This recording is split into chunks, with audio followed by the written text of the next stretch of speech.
Just one last one, Adrian, please. And he's getting a load of stick at the moment, Gareth Southgate.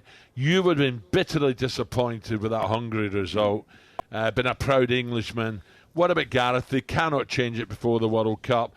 Is he progressing with England, or is he, with that squad of players, has he underachieved?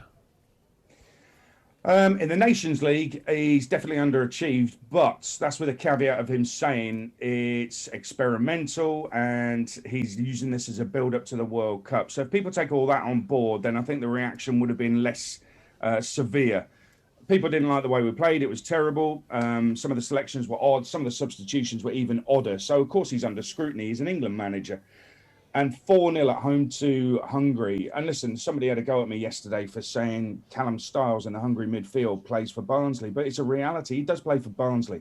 You know, they got relegated to League One. It doesn't mean he's a bad player, but he's a player of a certain level. And England, with the players they got, should be beating. That's not arrogance. That they should be beating them. But they weren't organised. They weren't at it. They certainly looked tired. So it just wasn't right. Losing 4-0 at home to Hungary and losing away to them as well is not great. It's not a good look, and it is unacceptable. You're right, but I think Gareth knows that. So do you know what, Aid? If we bomb out of the World Cup, then Gareth goes. If we bomb out of the World Cup, Gareth goes. There's no doubt about that. He knows that as well, and he's already said he won't outstay his welcome. So Nations League was what it was. It was experimental. So I don't think he should go off the back of that.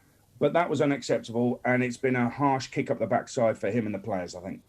Yeah, Ed, I was going to say, I would give him this. If you keep changing your back four, you do concede goals at any level from set plays.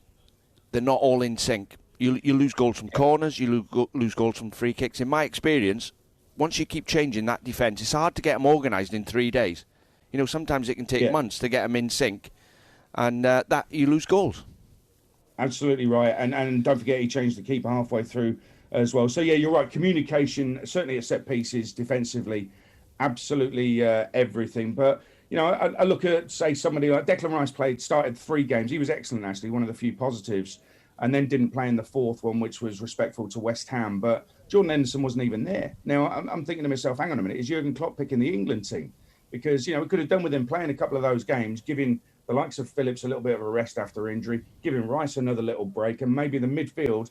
And, you know, the irony is he's being slaughtered for losing 4-0 at home to Hungary, and understandably so, Gareth Southgate. But he heeded the call of a lot of fans not to place 2 central defensive midfielders against Hungary. Well, let's have a look what happened. We didn't have 2 central defensive midfielders, and we got absolutely rinsed. So maybe he does know what he's talking about. talkSPORT Breakfast with Alan Brazil. Thursday and Friday morning, 6 till 10.